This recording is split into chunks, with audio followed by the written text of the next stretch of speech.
All right. So happy Tuesday, everyone. Welcome to GDG Edmonton Ask Me Anything series. My name is Wenfei, and alongside with me is Xinli. We are the hosts for today's session. And last week, we discussed the job market for front-end developers. And after the session, we received some questions about the job market for data scientists. So that's the topic for today. And today we are very happy to have Chris joining us as our guest. Chris is a data scientist and a Kaggle competition master. Chris, I will let you say hello to our audience and maybe you can talk a bit about your background. Okay, all right. Thank you, Wenfei, and thank you, Zuri. And so it's my glad pleasure to be here and to share my experience and some knowledge in data science and how to become a data scientist. And my name is Chris Chen. So I'm currently working as a senior data scientist at the Imperial Audio. Which is the company, sort of an ExxonMobil's branch in Canada. And prior to that, so I was working for the Alberta engine regulator as a lead data scientist, and for 2 years. And before that, I've been working for Shell Communication and for a variety of roles. And before I left, so I was the lead data scientist for their advanced analytics team. So yeah, so in my spare times, I spent a lot of times, like which Wenfei mentioned, so in Kaggle data science computation, and I have won 2 gold medals and several silver and bronze medals as well. So yeah, this is competing in data science is sort of my favorite hobby, and so this is where my passion is. Perfect. Thank Okay. you very much, Chris. Yeah. Okay, so we will just go straightly to our questions. The first question is, how is the job market of data scientists and engineers before and after COVID? Yeah, so that's a good question. I think it's just prior to the COVID-19. So I'm seeing, so that very positive trend for data scientists and data engineering. In fact, so if we go back to 2015, so by that time, so I kept, looking for data scientist jobs in the market. So if I wasn't wrong, so through the entire year, I've seen only 4 or 5 data scientist jobs with the data scientist title, right? So that's probably so that good. Well, so I could be wrong about numbers, right? So, but so that shows how the job market was like back then. But as a comparison, right? So if even so during the COVID-19, so if you open your web browser, go to Indeed and search the keywords of data science scientists in Alberta or in Calgary or Edmonton, you probably see 4 or 5 new jobs posted every week. So that's a definite. Well, so this is still so not as many as compared to other IT related jobs like software developer and architect, network architect, so on and so forth, or QA. But still, so it's increasing. It's increasing the numbers. So that's definitely a good thing. However, though, so I did see so the job market um, didn't seem to be as active as it looked like before COVID-19, right? So because many companies they frozen their hiring process, like so in my case, Imperial just stopped hiring anyone, right? So and there are other companies that particularly in so energy sectors, they're pretty much doing the same thing, right? So, and because they are facing both challenges from not only from the COVID-19, but also from the oversupply of the oil, right? So that's the unprecedented situations in the Mhm. history, right? So Yeah. I think it's even worse than the Great Recession, and yeah. So in the meantime, so I will also notice that so in some sectors, so there. So the people actually, well, so the some industry or some factors, there are actually more opportunities than before. For Oh, instance, there's a lots of so conventional companies. They rely heavily on their sales representative to do their for to support their business, right? So right. and they well, even though people have been talking about digital transition for many years, right? So but it's hard to just move forward to make a substantial movement, right? So because you have the moment time, you have the so habit, and so it's hard to say, and it's critically hard to say in front of the so salespeople saying, okay, so yeah, you know what? So we're transitioning to the digital, the online channel and things like that, right? But during the COVID actually opened another door, right? So because so Yeah. the business is no longer like before, and you can't expect as many customers to come in store and in person, than like what we used to see before. And in fact, lots of so I think lots of sales they were done, more sales were done through digital channel or online channels than before, right? So, and Right. it turned out so so lots of companies started realizing that so it's not actually not that bad, right? So the Yeah. business is still the business. You still got to sell, so people still got to buy things, right? So and things like that. So it's just so a different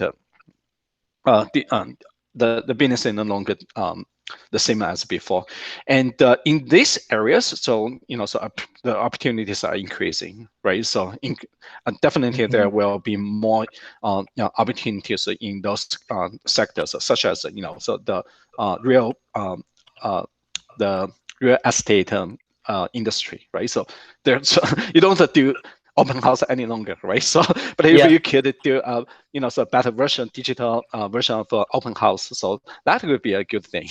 So Yeah. yeah, so I think Absolutely. it depends on the industry, and so and as a the aspiring designer, you probably would do some research and see so if which industry and which area are actually benefited from COVID-19. Well, so I it's not a good way to say that, but so yeah, so I think it is what it is, right? You got to find the so the positive side of the situation.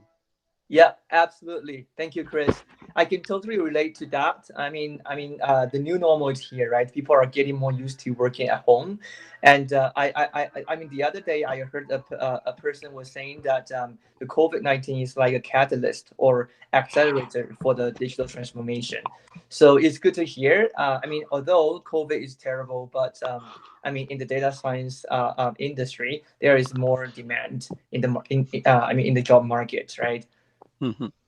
Awesome. Perfect. Okay, so the second question we have right here is that facing the challenge brought by COVID in the job market, what can we do? Like as a profession who are targeting the data scientists or engineering industry, what can we do facing the challenges brought by the COVID? Well, so in my case, so I think in my case, COVID-19 actually gave me opportunities to slow down a little bit and really and took a moment to really think about what is my strength, really strength, right? So what are my real strength, and so what would be my competitive advantage for the next 5 or 10 years, right? So and uh, it's hard to answer, right? So and because so we are limited by our so our vision is limited by our experience and so and networking and the capacity and so where we are at right now, right? So and but so again, so COVID-19 gave me the opportunity for me to slow down a little bit and think about that.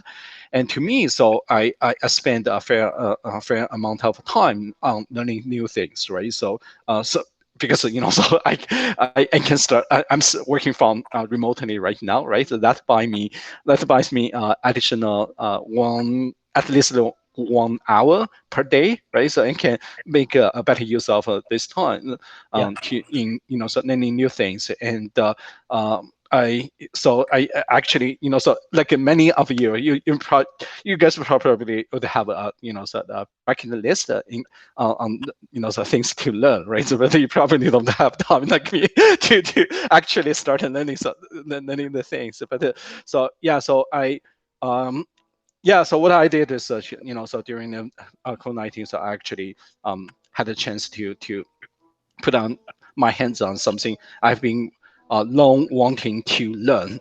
And to your specific question, I think so. So I think the biggest competitive advantage is still so your ability to um, for continuous learning and so being able to resolve the actual problems, right? So and yeah, so I think that's pretty much what I did. I don't Yeah. know if that works for everyone, but yeah, so that's the thing. Yeah, thank you. I think that's a very good point that during the COVID, when people are getting used to working from home, we are saving time from commute, right? Yeah, So with extra time, we can make better use of the time to develop our skills and at this I think it's a very good segue to talk about the programs we have at the GDG Cloud Edmonton. yeah, Recently, we are developing a series of programs for professionals who want to develop, AI and machine learning skills with yeah. us, right? So Xinli, maybe you can talk a little bit, a bit more about this program we are developing right now. Sounds good. So just to echo to Chris's replies about the challenges we have, other than saving time and commute, and also having more time to learn for the materials I want to learn for such a long time. One thing I also find is because nowadays people are used to work from home, that actually and also having those online coaching and online teaching actually provides me a lot of opportunities to touch base with some really talented people that I probably won't have chance to learn from or to collaborate with. So that's something I find that's kind of the benefits. But by COVID-19 is the opportunities to both by those long distance communication and also online communication. So because of that, we think it's a good timing for us as a chapter to offer those online learning opportunities as a group, to those really hot topics in machine learning, data science, and also Kubernetes and DevOps. And also, we sometimes we just to choose to learn online courses by ourselves. And my experience is sometimes I get lazy. Sometimes I have questions that I don't know who is the best person to answer. So right now we're all kind of doing sorts of online learning at home by ourselves. And it's going to be great if we have some study buddy and also have a workshop who have somebody really experienced in this topic to answer your questions. So we are on our right now undergoing developing those machine learning workshops. That is like 12 10 actually 10 to 12 weeks long every Sunday afternoon. We're going to go through those famous machine learning courses, and for each course we have our course lead to to go over the course materials and answer questions, and we have some additional hands-on labs. So that's kind of like you learn from each other, and uh, yeah, that's the main idea of the courses, and we're gonna have the course in October. Stay tuned for those courses. Awesome. Thank you very much, Xinli. Yeah, so for our audience, it's a great opportunity for you to develop some new skills. And stay tuned, and we will have the information on our website very soon. Okay, thank you. So let's go to the next question. So Chris, how is the local job market in Edmonton or Alberta? I know you are in Calgary, right? So maybe you can talk Yeah, about the Calgary. yeah. So from what I've observed, so uh, it was hit heavily by the COVID-19 for sure, right? So and I don't want I don't want to hide it, right? I'll sort of cover it, but it's not looking good as for now. But it's uh, I don't know so how long it may take to get things fully recovered, right? So, but the good things, so like Shani mentioned before, right? So, and so during this period of time, right? So it's probably a good opportunity to get started and learning something new, right? So, and to Shani's point, so I find so I'm a big fan of online learning, and I find not just the online learning. So people are so used to doing everything in person and locally, but COVID-19 really swept it, right? So people, the online is probably the only option as for now, right? And another significant difference I've noticed is that before, so people tend to do something, so locally, right? And the COVID-19 breaks the barrier. COVID-19 breaks the barrier, and now, so we are actually, so the online learning and the community are actually organized based on interest and the same mindset instead of geolocation and so the actual so the local regions and things like that. So that actually provides a broad opportunity for people with the same mindset to work together, right, and to learn Mhm. something together. I think that might be more efficient than before. Yeah, So absolutely. and speaking of the job market, right? So and it's probably the same thing, right? So and it breaks the barrier. COVID-19 breaks the barrier, and uh, in while the job marketing in Calgary, in Edmonton, in Alberta may not look good as before, right? So, but it also allows us to look around, right? Look around, and lots of companies they are they are accepting, so the employees from remote.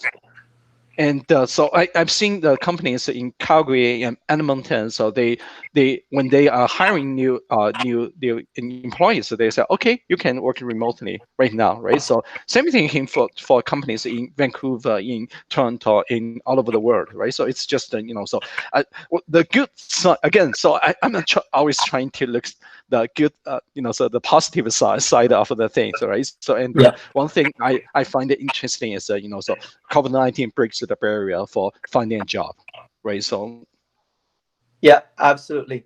Thank you, Chris. I think it's fantastic to know all the information you just mentioned.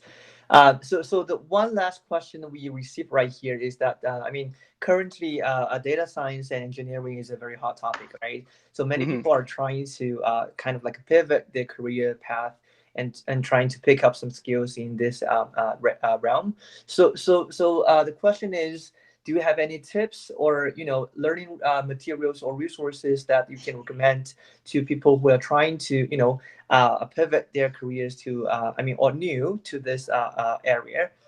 Yeah, that's a great question.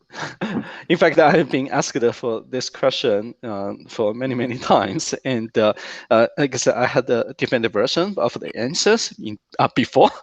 Yeah. But for now, so I think I finally find so my uniform answer to this question, which is uh, you got to answer a question that what would make you outstanding for among all the candidates for for a position, right? So, and just to keep in mind, so so if there's new job posted. For instance, if there's a new data scientist job from Amazon, right? So, and if when you want to apply for this job, what is your advantage, competitive advantage, right? What makes you different? And then Right. in my case, and different people would have different answers to this question, right? So in my case, and transitioned from um, software development from more from the IT background, right? So, and my and what I had to prove is that I I'm also good at machine learning and other data science related topics like statistics and some mathematics and machine learning, those kind of things, right? So as compared to someone who are from the statistical background, operations and research background, or a more academia background, right? So, uh, Mm-hmm. this is that is something I got to prove.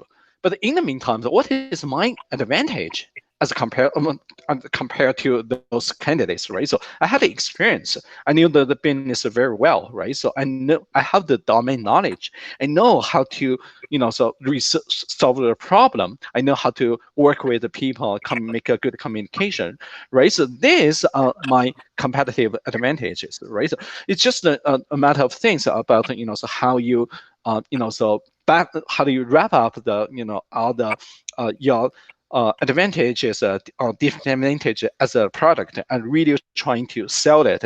And assuming so you are selling a lot, there are a lot of people that are trying to sell the same thing, the similar products, right? So you got to prove your own Yeah.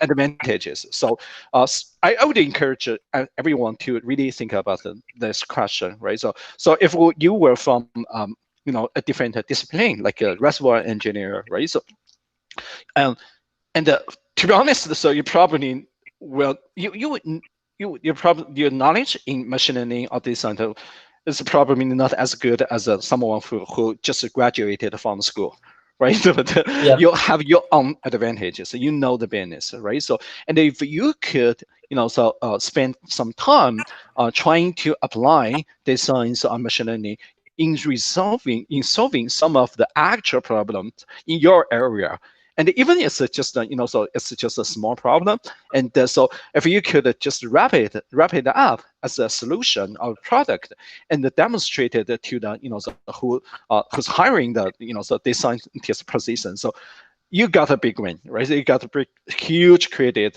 by doing that, right? So, but and Yeah. if you are so graduate students, so what you probably lack of is experience, right? How can you gain experience, right? And there are a lot of volunteering opportunities, right? And data for good projects, right? So, for instance, COVID-19. And so if at the early stage of COVID-19, so if you could develop the dashboard on so some early analysis on the COVID-19 and put it on your GitHub website or even host it as a service for everybody to query data from, right? So, and by now, so you probably have already had a very good the project to demonstrate with, right? So and if I would the interviewer, I would be super impressed by the project, right? So and so again, so there's no unique unified answer. So but the key again, so back to the topic, the key question you probably need to answer is what is my advantage, what is my real strength. Yeah. Yeah. Okay. Yeah, thank you, Chris. Yeah, I think definitely for example, you mentioned for newly graduated students, what they lack of is experience, right? So you Yes. mentioned volunteering. So in the previous sessions, we mentioned, I mean, volunteering with us would be a great opportunity because we offer, Absolutely. yeah, because we offer various technical tasks or projects to our volunteers where you can gain I mean experience, and also if you do well we can provide you a certification, and that will help you a lot when you apply and compete with your competitors in the job market. Fantastic. Yeah. So Yeah. very one very last question, Chris. So good books you would recommend, and a good course, I mean online course you would recommend for people to start. There are quite a few good books in data science, and the two books I liked particularly. the first one is called Applying the Predictive Modeling. Okay. So the reason I recommended this book was it's a pretty practical.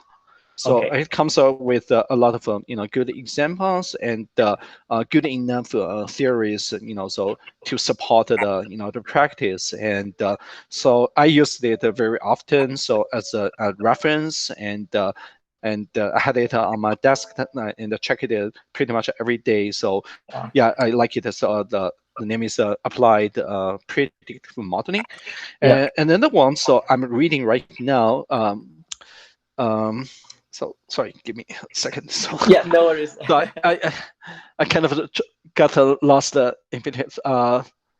The Yeah. No worries, kind of Chris. I forget mean, the name. Well, so let me.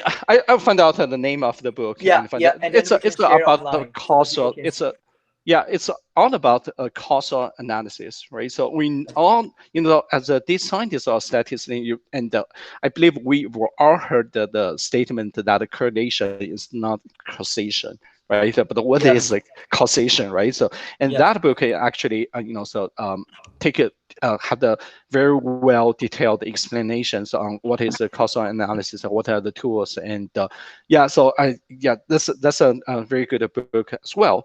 And in terms of causes, and again, so I think it really depends on your experience, right? So, and if you were from a more IT background, so I would recommend you to take a look, check out the course called Fast AI, right? So, and they claimed the course as a deep learning course for coders, right? So, Okay. and they said, okay, let's make deep learning uncool again. So I think that's a very cool statement. Okay, Yeah. and but if you were from so the more from academia, perspective, the background, like a statistician or operation research, and you probably need to, find a more technical course to, to really polish your programming skills, which is are critical for a data scientist, a modern data scientist for now. So yeah, so and in that I, case, so yeah, there are quite a few, based Python based data science courses, so in Coursera, in edX, and those platforms. So yeah, mhm, uh, mhm. I forgot to mention. So yeah, so I actually like the courses on Udacity quite a lot. So the reason I like the courses, like the deep learning courses from Udacity, and so the A/B testing courses from Udacity, because they were taught by the industry as experts. For instance, the deep learning course was actually offered by Facebook, who's so Facebook is so the company behind the PyTorch, and A/B testing course is taught by so one of the staff data scientists from Google, and so and they are very very practical. So yeah, so yeah, that's what I can offer. I can recommend. Yeah, thank you very much, Chris. And I would just like to add one more course. I personally like it, like it very much. I took the AI for Everyone on Coursera. I Oh found yeah, it's yeah.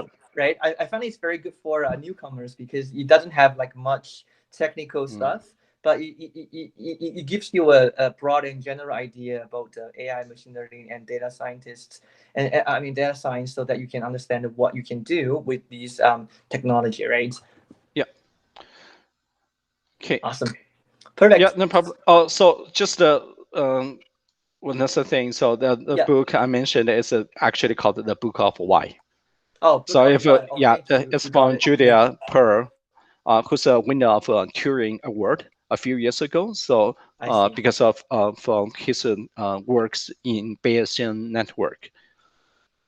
I see. Perfect. Okay. Thank you very much, Chris. Yeah, Again, no thank you problem. for all the information and all the insights you provided at this session.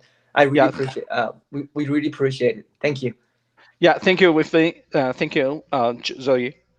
All right. Thank you very much, everyone. See you next week. Take Yeah. care. Bye. Bye bye.